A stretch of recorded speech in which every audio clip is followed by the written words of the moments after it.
ये है चाइना के 7 सबसे ताकतवर लोग। यह कम्युनिस्ट पार्टी के टॉप लीडर्स हैं। हर 5 साल में एक बहुत केयरफुली प्लान्ड इवेंट होता है, नेशनल कांग्रेस। यही वो जगह है जहां दुनिया को बताया जाता है कि आने वाले सालों में चाइना के रूलर्स कौन होंगे। इस कांग्रेस का एक और इंटरेस्टिंग रूल है, जिन लीडर्स को जिस ऑर्डर में स्टेज पर बुलाया जाता है वही बताता है उनकी पावर कितनी है, और जो सबसे पहले आता है वही अगले 5 साल के लिए चाइना का हेड बनता है। अक्टूबर 2022 के नेशनल कांग्रेस में जब पहला लीडर बाहर आया तो वो थे शी जिनपिंग। वो पहले ही 10 साल से चाइना के प्रेसिडेंट हैं, लेकिन इस बार एक खास ट्विस्ट था। वो तीसरी बार चुने गए क्योंकि उन्होंने प्रेसिडेंशियल टर्म लिमिट ही हटा दी। अब वो थ्योरेटिकली लाइफ टाइम पावर में रह सकते हैं। दुनिया ने ऐसा लीडर माओ जेडोंग के बाद नहीं देखा था। माओ यानी पीपल रिपब्लिक ऑफ चाइना के फाउंडर, एक रूथलेस डिक्टेटर जिनकी पॉलिसीज ने चाइना सोसाइटी की कई जनरेशन को बर्बाद कर दिया था। आज शी जिनपिंग की अक्सर माओ से तुलना की जाती है और शी खुद भी माओ की प्लेबुक से इंस्पिरेशन लेते हैं।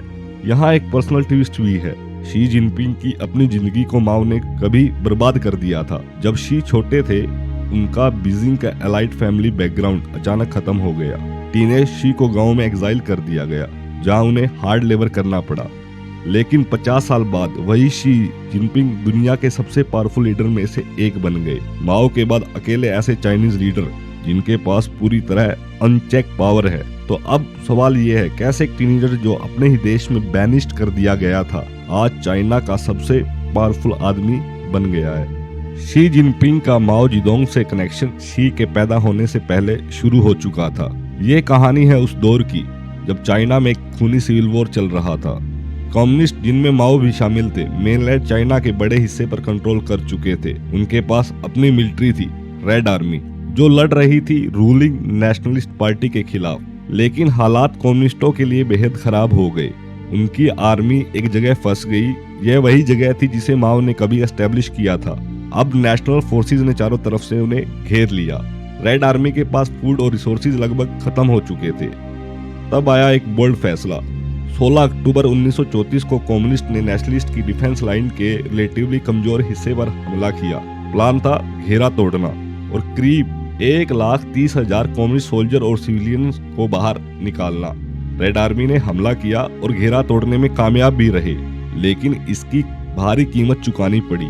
हजारों सोल्जर्स मारे गए, कई भाग गए। सिर्फ 86,000 लोग ही साथ रहे और आगे बढ़ पाए। यही थी शुरुआत एक लंबे हिस्टोरिक रिट्रीट की, जिसे दुनिया आज द लॉन्ग मार्च के नाम से जानती है। इस यात्रा का मकसद था नेशनलिस्ट से दूर जाकर एक नया कम्युनिस्ट बेस बनाना। लेकिन उस वक्त एक इंटरेस्टिंग बात यह भी थी, माओ खुद रेड आर्मी के टॉप कमांडर्स नहीं थे। उन्हें पहले गुरिल्ला टैक्टिक्स इस्तेमाल की थी, जिससे आर्मी को फायदा हुआ। लेकिन बाद में मिलिट्री लीडरशिप ने उस स्ट्रेटेजी को रिजेक्ट कर दिया और माओ को डिमोट कर दिया गया। लेकिन लॉन्ग मार्च सब कुछ बदलने वाली थी। जैसे ही कम्युनिस्ट सीट से निकले, नेशनलिस्ट आर्मी ने लगातार उन पर हमला शुरू कर दिए। रेड आर्मी के लीडर्स ने ट्रेडिशनल वार स्ट्रेटेजी अपनाई, यानी सीधा सामना, और नतीजा कैटास्ट्रोफिक रहा। रेड आर्मी बुरी तरह पिट गई।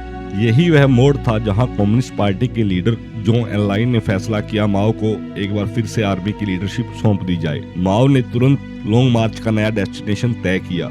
यह था 800 मील दूर नदरन चाइना का एक दूर दराज रूरल इलाका। लेकिन रेड आर्मी वहां सीधे नहीं पहुंची। माओ ने स्ट्रेटेजी बदलते हुए अपनी आर्मी को पहाड़ों की ओर मोड़ दिया।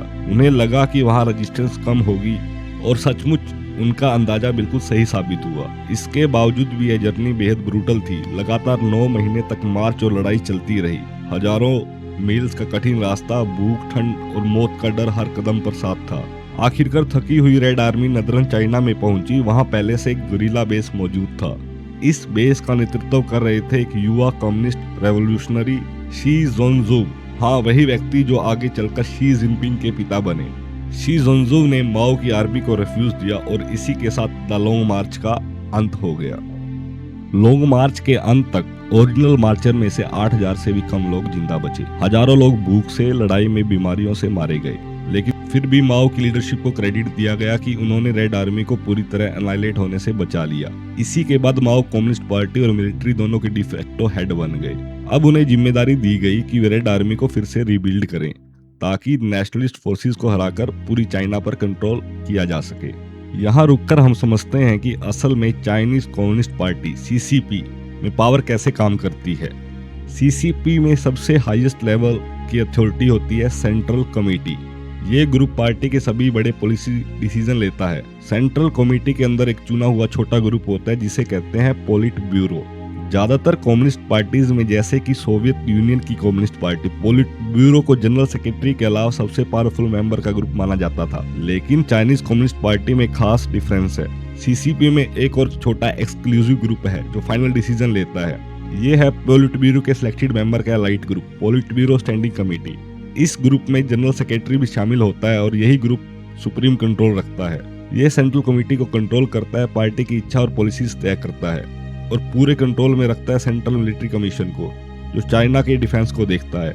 माओ की प्रमोशन जो लॉन्ग मार्च के दौरान हुई थी उन्हें यहाँ सीधा ले आई, मिलिट्री की हाईएस्ट पोजीशन और पोलिट ब्यूरो स्टैंडिंग कमेटी की टॉप पर।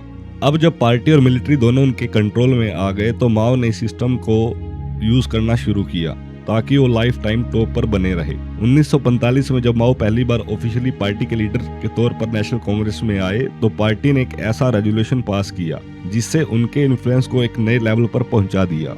उन्होंने पूरी पार्टी को एक ही नैरेटिव पर एकजुट कर दिया और यह तय किया कि माओ की पॉलिटिकल आइडियोलॉजी, जिसे बाद में माओइज्म कहा गया, चाइनीज कम्युनिस्ट पार्टी की अनक्वेश्चन गाइडिंग प्रिंसिपल होगी। मतलब अब माओ के आइडियाज या पॉलिसी डिसीजंस को कोई चैलेंज नहीं कर सकता था। यहीं पर माओ ने उस समय का अपना वर्जन पेश किया, पोलिट ब्यूरो स्टैंडिंग कमेटी का। इसमें 4 और टॉप लीडर्स थे, सभी लॉन्ग मार्च से निकले हुए और माओ के बेहद लॉयल। इनमें ली शाक, जॉन एनलाई जैसे नाम थे जो आगे चलकर फ्यूचर गवर्नमेंट में सबसे पावरफुल पोजीशन पर बैठे। सिर्फ 4 साल बाद माओ ने कम्युनिस्ट पार्टी की फाइनल विक्ट्री घोषित कर दी। ये जीत थी उस लंबे सिविल वॉर की जो नेशनलिस्ट और कम्युनिस्ट के बीच दशकों तक चला और फिर उन्होंने एक नए देश की स्थापना की, people Republic of China, PRC। माओ जो कभी एक मामूली पार्टी वर्कर थे अब पूरे ईस्ट एशिया में डोमिनेंट फिगर बन गए। लेकिन रेवोल्यूशन जीतना और कंट्री चलाना दोनों अलग बातें हैं। जब आप एक नई कंट्री चलाते हैं तो आपको बहुत सारे प्रैक्टिकल काम करने पड़ते हैं, जैसे मेल पहुंचाना, बांध बनाना, एडमिनिस्ट्रेशन संभालना। ये सारे काम पार्टी खुद नहीं कर सकती थी, इसीलिए पार्टी ने गवर्नमेंट बनाई जिसका काम था पोलिट ब्यूरो स्टैंडिंग कमेटी द्वारा लिए गए पॉलिसी डिसीजन को हकीकत में बदलना। गवर्नमेंट की तरफ से पावरफुल इंस्टीट्यूशन बना स्टेट काउंसिल जो आज भी है। इसका हेड होता है प्रीमियर ऑफ चाइना। प्रीमियर लगभग हमेशा पोलिट ब्यूरो स्टैंडिंग कमेटी का मेंबर होता है। माओ ने पावर अपने हाथ में रखने के लिए अपने लॉयलिस्टों को टॉप पोजीशन पर बैठाया, चाहे उनके पास गवर्नेंस का एक्सपीरियंस हो या ना हो। जॉन एनलाई, वही लीडर जिसने लॉन्ग मार्च के दौरान माओ को सपोर्ट किया था, वो बने चाइना के पहले प्रीमियर। शी जिनपिंग के पिता शी जोंजो बने secretary general of state council और शी जिनपिंग एक लॉन्ग मार्चर के बेटे होने के नाते बीजिंग के एलिट सर्कल में जाने जाते थे। उन्हें मिला इनफॉर्मल टाइटल प्रिंस लिंग। लेकिन माओ ने कभी अपनी पावर छोड़ी नहीं। उनकी अनचेक पॉलिसीज ने चाइना को तबाह कर दिया। मैसिव फैमिन, परसिक्यूशन, जिसमें 6 से 8 करोड़ लोग मारे गए। इसके बाद उनका सबसे डिस्ट्रक्टिव मूव था द कल्चरल रेवोल्यूशन। ये माओ का वायलेंट आखिरी प्रयास था अपनी पावर और आइडियोलॉजी को इटरनल बनाने के लिए। माओ चाहते थे जैसे लेनिन और मार्क्स अमर हो गए वैसे ही उनका नाम और विचारधारा भी जिंदा रहे। लेकिन जो लोग माओइज्म को नहीं मानते थे उनके साथ क्या हुआ? उन्हें पब्लिक ह्यूमिलिएशन का सामना करना पड़ा, गरीबी में धकेल दिया, सोसाइटी से बाहर कर दिया और कई को एग्जीक्यूट तक कर दिया, या तो आर्मी के हाथ या उस मिलिटेंट यूथ ग्रुप के हाथों जो माओ के प्रति ऑब्सेस्ड था, द रेड गार्ड। यहाँ तक कि माओ के सबसे नजदीकी लोग भी उनकी साफ सफाई से नहीं बचे। हाई लेवल ऑफिशियल्स, लॉन्ग मार्च वेटरन्स और पोलिट ब्यूरो स्टैंडिंग कमेटी के मेंबर को भी पर्च कर दिया गया। ली शाकू को ट्रेटर घोषित कर दिया और हार्श प्रिजन कंडीशन में उनकी मौत हो गई। माओ ने आर्मी चीफ ऑफ स्टाफ को भी हटाकर अपनी पसंद के माओइस्ट को बिठा दिया ताकि मिलिट्री में अब उनको कोई चैलेंज ना कर सके। उनका चूजन सक्सेसर, जो हमेशा उनकी प्रोपेगेंडा पोस्टर में उनके साथ नजर आता था, सस्पिशियस हालात में मारा गया। उसका प्लेन क्रैश हो गया जब वो सोवियत यूनियन भागने की कोशिश कर रहा था। बाद में माओ ने उसे ट्रेटर घोषित कर दिया। माओ ने शी जिनपिंग के पिता को भी नहीं छोड़ा। ये फोटो देखिए, रेड गार्ड्स उन्हें पकड़कर पब्लिक में क्रिटिसाइज कर रहे हैं। शी सीनियर को 8 साल तक कैद में रखा गया। पिता के पर्च के बाद सिर्फ 15 साल की उम्र में शी जिनपिंग को अपनी एलिट बीजिंग स्कूल से निकाल दिया गया। उन्हें कंट्री साइड भेज दिया गया जहां वो केव में रहते थे, मैनुअल लेबर करते थे। खाना इतना कम मिलता था कि उनकी बेसिक जरूरतें भी पूरी नहीं होती थी। ये सब माओ की वजह से हुआ था। लेकिन फिर माओ की मौत हो गई। और कल्चरल रेवोल्यूशन का अंत हुआ। उनके बाद लीडरशिप संभाली डेंग जियाओपिंग ने, वही पोलिट ब्यूरो स्टैंडिंग कमेटी मेंबर जिन्हें कल्चरल रेवोल्यूशन के दौरान माओ ने हटा दिया था। माओ की मौत के बाद पार्टी वेटरन्स को फिर से अपनी जगह चाहिए थी। डेंग जियाओपिंग खुद भी कल्चरल रेवोल्यूशन में एग्जाइल हो चुके थे। उन्हें बाकी बचे लॉन्ग मार्चर्स से वादा किया कि वो सबको रिहेबिलिटेट करेंगे, और जब डेंग वापस आए तो सच में उन्होंने अपने साथियों को भी वापस लाया। एक बार एक्सपीरियंस लीडरशिप लौट आई तो सीसीपी ने सोचना शुरू किया, अब कैसे इंश्योर किया जाए माओ जैसा कल्ट ऑफ पर्सनैलिटी फिर कभी न बने। इसीलिए 1981 में पार्टी ने एक सेकंड हिस्टोरिकल रेजुलेशन पास किया। इसमें माओ के रूल की गलतियों को कंडेम किया गया और वादा किया गया कि आगे पावर कभी एक व्यक्ति के इर्द गिर्द नहीं होगी। पार्टी अब भी कमिटेड थी कलेक्टिव लीडरशिप पर। माओ के सक्सेसर पर डिक्टेटरशिप नहीं चाहते थे, इसलिए उन्होंने पावर को कई पोजीशंस में बांट दिया। डेंग खुद बहुत पावरफुल रहे, लेकिन वो हेड ऑफ स्टेट या हेड ऑफ पार्टी कभी नहीं बने। उनके पास था सेंट्रल मिलिट्री कमीशन का चेयरमैनशिप और गवर्नमेंट का लीडरशिप रोल। साथ ही उन्होंने एक एडवाइजरी कमीशन बनाया और उसके चेयरमैन बने, ताकि वो पार्टी की डायरेक्शन कंट्रोल कर सके सीधे टॉप पर बैठे बिना। इसमें एक नया पावर शेयरिंग मॉडल बना, जहां डेंग डिफेक्टो लीडर थे, लेकिन बाकी लोग भी अपनी अपनी जगह पावरफुल थे। ये सिस्टम तब तक चला जब तक 1989 का टाइनामेन स्क्वायर मैसेकर नहीं हुआ, जब आर्मी ने प्रोटेस्टिंग स्टूडेंट्स को कुचल दिया। पूरी दुनिया ने बीजिंग की सड़कों पर टैंक्स के सामने खड़े प्रोटेस्टर्स की तस्वीरें देखी। इस घटना ने डेंग को पीछे हटने पर मजबूर किया, लेकिन तब तक वो अपनी सबसे बड़ी लेगेसी छोड़ चुके थे। माओइज्म से हटकर डेंग ने चाइना को इकोनॉमिक रिफॉर्म्स और ग्लोबल टाइज दिए। 1989 में पहले चाइनीज लीडर बने जिन्होंने यूएस विजिट किया। डेंग के रिफॉर्म्स ने चीन की इकोनॉमी की नींव रखी। पावर शेयरिंग और डिसेंट्रलाइजेशन ने इनोवेशन को बढ़ावा दिया, और यही रीजन है कि डेंग एरा करीब 30 साल का दौर चीन के सबसे तेज इकोनॉमिक ग्रोथ का पीरियड माना जाता है। चीन दुनिया की दूसरी सबसे बड़ी इकोनॉमी बन गया और सुपर पावर बनने की राह पर निकल पड़ा। डेंग ने पावर शेयरिंग सिस्टम बनाया, लेकिन ये सिस्टम ज्यादा देर तक नहीं टिक सका, क्योंकि इवेंचुअली राइज हुआ शी जिनपिंग का। तो सवाल ये है, माओ की डेथ के बाद शी क्या कर रहे थे? उस वक्त शी बीजिंग में थे, कम्युनिस्ट फिलोसफी पढ़ रहे थे। आयरनी ये थी कि पार्टी जिसने उनके पिता और पूरे परिवार की जिंदगी को तबाह कर दिया था, शी उसी कम्युनिस्ट पार्टी में शामिल हो गए। क्यों? शायद वो माओ से पर्सनली नाराज थे, लेकिन शी ने सिस्टम की हार्श रियलिटी को समझ लिया था। In the CCP power is everything, without power you are nothing. Power हासिल करने के लिए शी ने एक अनएक्सपेक्टेड कदम उठाया।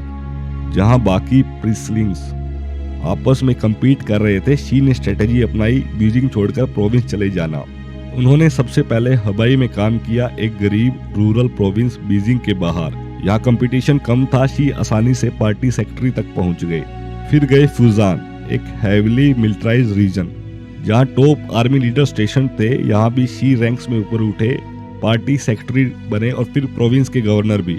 आर्मी से अच्छे रिलेशन बनाने का मौका उन्हें यही मिला। इसके बाद उन्होंने सिविलियन साइड पर भी अपना सपोर्ट बेस बढ़ाया। हर प्रोविंस में शी की स्ट्रेटेजी सिंपल थी, जहां कंपटीशन कम हो वहां चुपचाप काम करते रहो, मेहनती हम्बल पार्टी लीडर की इमेज बनाओ। इससे उन्हें दो फायदे हुए, एक क्रेडिबिलिटी मिली कि वो हार्ड वर्किंग और लॉयल है, दूसरा उन्होंने सपोर्टर्स का एक बड़ा नेटवर्क बनाया जो फ्यूचर में काम आने वाला था। फिर आया उनका shortest but most important position, Shanghai. यहाँ उन्होंने करप्शन स्कैंडल से शहर की इमेज को रिकवर किया, और यहीं शी की रेपुटेशन बनी एक ऐसे लीडर की जो प्रूडेंट है और पूरी तरह पार्टी लाइन फॉलो करता है। सिर्फ 7 महीने बाद शी को बीजिंग वापस बुला लिया गया। प्रमोशन मिला सीधा पोलिट ब्यूरो स्टैंडिंग कमेटी में, यानी सीसीपी का सबसे पावरफुल सर्कल। असल में उस समय पार्टी को एक प्रिंसलिंग लीडर चाहिए था, लेकिन एक ऐसा लीडर नहीं जो और एम्बिशियस हो और सब पर हावी हो जाए। शी परफेक्ट फिट लगे, क्योंकि उन्होंने सालों प्रोविंसेस में काम करके दिखाया था कि वो हम्बल हैं और पेशेंस रखते हैं। इसलिए जब 2007 नेशनल कांग्रेस में नई लीडरशिप सामने आई, शी जिनपिंग ऑफिशियली बन गए चाइना के 9 सबसे पावरफुल लोगों में से एक। शी जिनपिंग की 17 साल की प्रोविंशियल क्लेम आखिरकार काम आई। 2012 में जब जनरल सेक्रेटरी ने स्टेप डाउन किया, शी टॉप पर उभरे और ऑफिशियली बने चाइना के लीडर। अब एक रेवोल्यूशनरी का बेटा जो कभी एग्जाइल होकर खेतों में मैनुअल लेबर करता था, कम्युनिस्ट पार्टी का सबसे पावरफुल डार्लिंग बन चुका था। अब शी तैयार थे सब कुछ अपने कंट्रोल में लेने के लिए। माओ की तरह शी जिनपिंग भी मानते थे कि पार्टी के सर्वाइवल के लिए कलेक्टिव लीडरशिप नहीं, बल्कि एक सिंगल फिगर के इर्द गिर्द रैली होना जरूरी है। इसीलिए पावर में आते ही शी ने साफ सफाई शुरू कर दी। 4 टॉप ऑफिशियल्स को ब्राइब के आरोप में हटाया गया। फॉरेन मिनिस्टर को शी जिनपिंग ने सैक कर दिया। डिफेंस मिनिस्टर को भी रिमूव कर दिया गया। मिलिट्री एस्टेब्लिशमेंट के कई टॉप लीडर्स भी गायब हो गए। शी ने 2012-13 में एक massive anti corruption campaign launch की। 100 of senior official, military official arrest हुए। लेकिन ये सिर्फ करप्शन का मामला नहीं था, असल में थे शी के राइवल्स, जिनकी जगह उन्होंने अपने लॉयलिस्ट को बैठा दिया। इस पर्च के बाद शी के पास पार्टी और मिलिट्री दोनों का टाइट कंट्रोल था और वो माओ के बाद सीसीपी के सबसे पावरफुल लीडर बन गए। उनका ये पैटर्न दूसरे टर्म में भी चला। पॉलिट ब्यूरो स्टैंडिंग कमेटी में उन्होंने 5 नए मेंबर लाए, जिनमें से 3 उनके पर्सनल क्लोज एलाइज थे। फिर आया 2021, जब शी ने अपना सबसे ड्रामेटिक कदम उठाया। उन्होंने इंट्रोड्यूस की पार्टी की तीसरी हिस्टोरिकल रेजोल्यूशन। इसमें पूरी सीसीपी आइडियोलॉजी को यूनिफाई कर दिया गया एक क्लियर लाइन पर, शी जिनपिंग थॉट। अब पार्टी की पॉलिटिकल स्टांस और एक्शन का कोर सिर्फ शी के आइडियाज होंगे। यानी जैसे माओइज्म कभी अनटचेबल था, वैसे ही अब शी जिनपिंग थॉट अनटचेबल बन गया। उनके पहले 10 सालों में चाइना की इकोनॉमी और एवरेज इनकम डबल हो गई। मिलिट्री स्पेंडिंग भी रिकॉर्ड लेवल पर पहुंच गई और चाइना की ग्लोबल प्रेजेंस भी शार्पली ग्रो हुई। अब चाइना सिर्फ एक राइजिंग सुपर पावर नहीं था, बल्कि अग्रेसिवली अपनी ताकत दिखाने लगा। साउथ चाइना सी पर टेरिटोरियल क्लेम रीअसर्ट करना, ताइवान और तिब्बत को इंटिमिडेट करना, हांगकांग से डेमोक्रेटिक प्रोसेस को खत्म करना। शी जिनपिंग ने साफ कर दिया, उनका चाइना अब सिर्फ अंदर से नहीं, बाहर से भी कंट्रोल और डोमिनेंस चाहता है। शी जिनपिंग की लीडरशिप को सबसे बड़ा झटका लगा कोविड पेंडेमिक के दौरान। उनकी जीरो कोविड पॉलिसी, जिसमें कंप्लीट लॉकडाउन, मास टेस्टिंग और ट्रैवल बैन शामिल थे, धीरे धीरे लोगों के लिए असहनीय हो गया।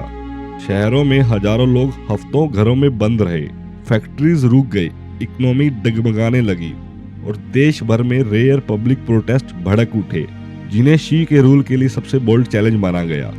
कम्युनिस्ट पार्टी की लेजिटिमेसी पर सवाल उठने लगे, लेकिन शी ने अंत पॉलिसी रिवर्स की, रिस्ट्रिक्शन हटाई और स्थिति को स्टेबलाइज किया। भले ही इकोनॉमी कमजोर हुई और उनकी अथॉरिटी में दरारें दिखी, लेकिन 2022 नेशनल कांग्रेस में उन्होंने हिस्टोरिक तीसरा कार्यकाल सिक्योर किया।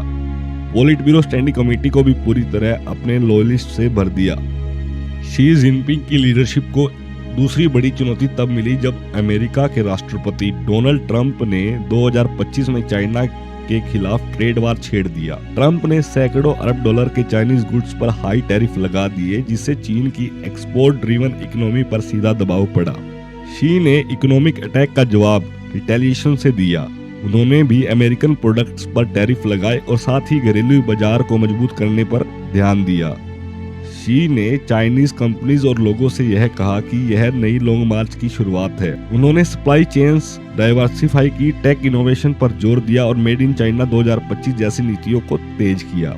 नतीजा ये हुआ कि ट्रेड वार ने चीन की इकोनॉमी को स्लो जरूर किया, लेकिन शी ने इसे अपनी अथॉरिटी के लिए खतरा नहीं बनने दिया और साबित किया कि वो बाहरी दबाव के बावजूद भी अपनी पकड़ बनाए रख सकते हैं।